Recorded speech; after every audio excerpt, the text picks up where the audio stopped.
अंकेक्षण के चैप्टर आंतरिक नियंत्रण उपाय के अंतर्गत आज हम उदार विक्रय और उसका आंतरिक निरीक्षण के संबंध में अध्ययन करेंगे। पिछले वीडियो में मैंने आपको बताया था कि क्रय के संबंध में किस प्रकार की आंतरिक निरीक्षण प्रणाली अपनानी चाहिए जिससे हमारे व्यवसाय में कपट, गलती या धोखाधड़ी की संभावना कम से कम हो। आज हम देखेंगे कि एक व्यावसायिक संस्था के द्वारा विक्रय के संबंध में किस प्रकार की आंतरिक निरीक्षण प्रणाली अपनानी चाहिए। विक्रय के संबंध में बहुत ही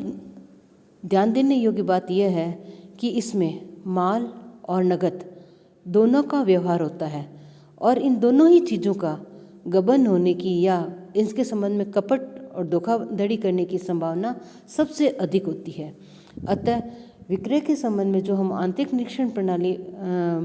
अपनाते हैं वो बहुत ही सुदृढ़ और सुव्यवस्थित होनी चाहिए जिससे हमारा आंतरिक निरीक्षण बहुत ही सही हो और व्यवसाय सुचारू रूप से चलता रहे। तो जैसे ही ग्राहक से विक्रय आदेश प्राप्त होता है वहाँ से लेकर तैयार माल ग्राहक के पास सुपुर्दगी हेतु या ग्राहक के पास माल जब तक नहीं पहुंच जाता है या ग्राहक के पास जब तक बीजक नहीं पहुंच जाता है तब तक की जो व्यवस्था है उसको हमें बहुत ही सुचारू रूप से करने की ज़रूरत है। तो इसके संबंध में हम इस प्रकार से जो चरण है या स्टेप्स है वो लागू कर सकते हैं जिससे हमारी सुदृढ़ आंतरिक निरीक्षण प्रणाली अपनाई जा सके और हम धोखाधड़ी या कपट को रोक सकें। तो इसमें हम सबसे पहला स्टेप ये करेंगे कि विक्रय आदेश प्राप्त करना व उसकी प्रतिलिपि तैयार करना। फिर नेक्स्ट इसका स्टेप हो सकता है आदेश के अनुसार माल भेजना, ग्राहकों को माल संबंधी बीजक बनाकर भेजना, विक्रय के लेखे करना एवं ग्राहक से भुगतान प्राप्त करना।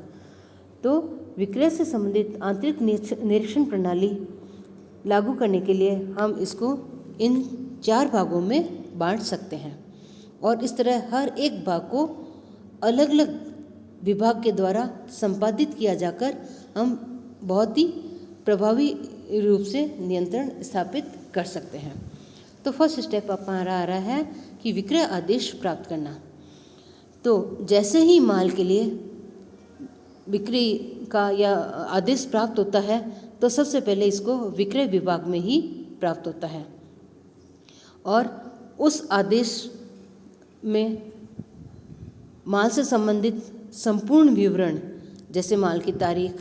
ग्राहक का नाम, प्राप्ति समय, माल की मात्रा, किस्म आदि का जो विवरण होता है वो विवरण हमें आदेश प्राप्ति पुस्तक में लिख लेना चाहिए और उस आदेश पर एक ऑर्डर क्रमांक जिसको आदेश क्रमांक भी कहते हैं डाल देना चाहिए जिससे हमें भविष्य में उससे संबंधित कोई भी पत्र व्यवहार करना हो तो उस आदेश के तहत हम कर सकें। इसके पश्चात आदेश बिक्री तथा साख विभाग के जो उच्च अधिकारी होते हैं उनके द्वारा हमारा ये स्वीकृत होना चाहिए। जब साख विभाग इसकी स्वीकृति दे देता है या जब साख विभाग के द्वारा इस बिक्री की स्वीकृति प्राप्त हो जाती है तो आदेश की 2 प्रतियां तैयार करनी चाहिए। एक प्रति प्रेषण विभाग को भेजनी चाहिए और दूसरी प्रति आदेश पत्र के साथ में एनक्लोज करके विक्रय विभाग में ही रख लेनी चाहिए। यदि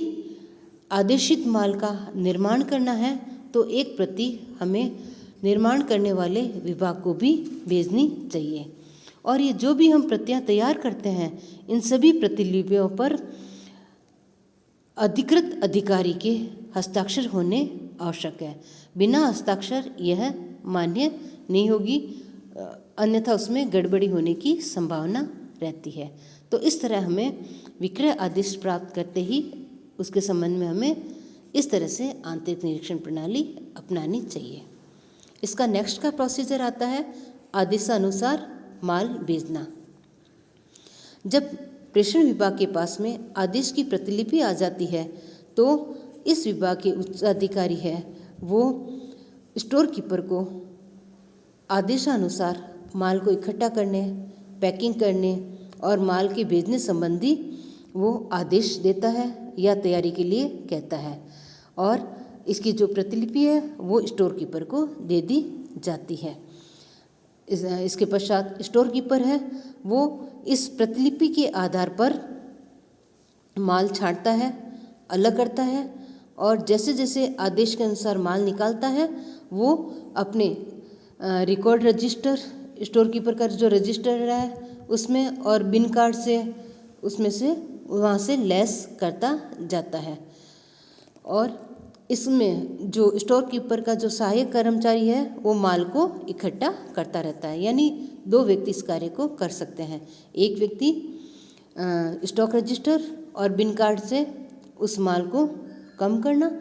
जो कि हम आदेश के अनुसार जिसको हमने छांट के अलग किया है, और दूसरा कर्मचारी उसको इकट्ठा करता है। और इसके बाद में जो गणना क्लर्क है वो इस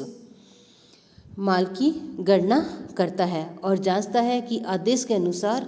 वो माल अलग किया गया है या नहीं। ये सब होने के पश्चात इस माल को पैकिंग के लिए भेज दिया जाता है, और स्टोर कीपर है वो आदेश की प्रतिलिपि पर अपनी रिपोर्ट बनाकर माल प्रेषण विभाग को भेज देता है, और प्रेषण विभाग को भेज दिया जाता है। जब प्रेषण विभाग को भेजा जाता है तो जितने भी हमारे पैकिंग मटेरियल है उसके साथ में जो पैकिंग नोट्स तैयार किए जाते हैं उन नोट्स की 3-3 प्रतियां तैयार की जाती है, जिसमें पैकिंग नोट्स की एक प्रति है वो ग्राहक को भेज दी जाती है, दूसरी विक्रय विभाग में रख ली जाती है, और तीसरी है वो प्रेषण विभाग में रखी जाती है। यह सब करने के पश्चात में जो माल जा रहा है उसको निकासी द्वार पर जो माल बाहरी पुस्तक है, जैसे माल आने पर माल आगमन पुस्तक होती है, वैसे ही बिका हुआ माल जब जाता है तो जाने के लिए माल बाहरी पुस्तक गेट पे रखी जाती है, तो उस माल बाहरी पुस्तक में भी उसका लेखा कर दिया जाता है। उसके पश्चात वो प्रेषण विभाग है वो आदेश की प्रतिलिपि में प्रेषण से संबंधित व्यय है वो इसमें जोड़ दिए जाते हैं। यदि वो ग्राहक के द्वारा वसूल किए जाते हैं तो उसमें जोड़ दिए जाते हैं, और जोड़ के ये समस्त प्रपत्र है वो बीजक बनाने वाले कर्मचारी के पास भेज दिया जाता है। उसके बाद आता है हमारा ग्राहक को माल संबंधी बीजक बनाकर भेजना।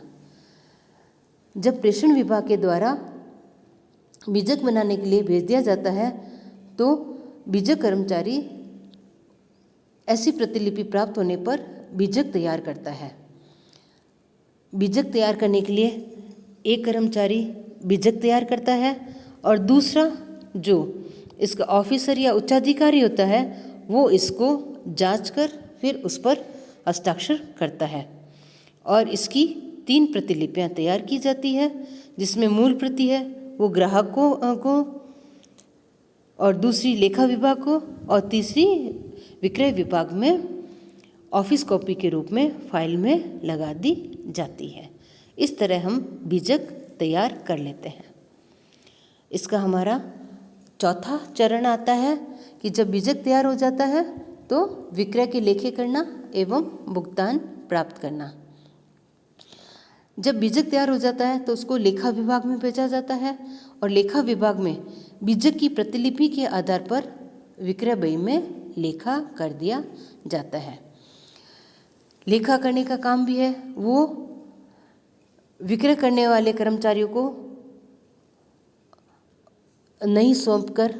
अलग कर्मचारी को सौंपना चाहिए, यानी जो कैशियर का काम करता है और जो लेखा करने का काम करता है वो दोनों ही कर्मचारी एक नहीं होना चाहिए। यानी जो ग्राहकों से रुपया प्राप्त कर रहा है और लेखा कर रहा है, दोनों यदि एक ही व्यक्ति होगा तो इसमें कपट या गबन की संभावना सबसे अधिक रहेगी। इसलिए भुगतान प्राप्त करने वाला और लेखा करने वाला कर्मचारी हमेशा ही अलग अलग होना चाहिए, जिससे एक दूसरे के कार्य की जांच आसानी से हो सके। इस तरह हम इन 4 चरणों में आंतरिक नियंत्रण प्रणाली अपनाकर हम कर्मचारियों से संबंधित ऐसी व्यवस्था कर सकते हैं कि इन कार्यों के लिए, जो प्रत्येक कार्य है उन सभी कार्यों के लिए अलग अलग कर्मचारी होना चाहिए। जैसे जो विक्रय विभाग का कर्मचारी जो आदेश प्राप्त करता है और आदेश की प्रतिलिपि तैयार करता है, प्रेषण जो गणना विभाग का कर्मचारी है, या बीजक तैयार करने वाले विभाग, बीजक तैयार करना और उसकी जांच करने वाले विभाग का कर्मचारी है, लेखा पुस्तकों में विक्रय का लेखा करना और भुगतान प्राप्त करने से संबंधित कर्मचारी है। ये सभी व्यक्ति एक न होकर अलग अलग होना चाहिए। ऐसी व्यवस्था अपनाने पर ही हमारी विक्रय से संबंधित सुदृढ़ आंतरिक नियंत्रण प्रणाली हो सकती है, और ऐसी स्थिति में ही हमारी कपट और गबन की संभावना कम से कम होती है।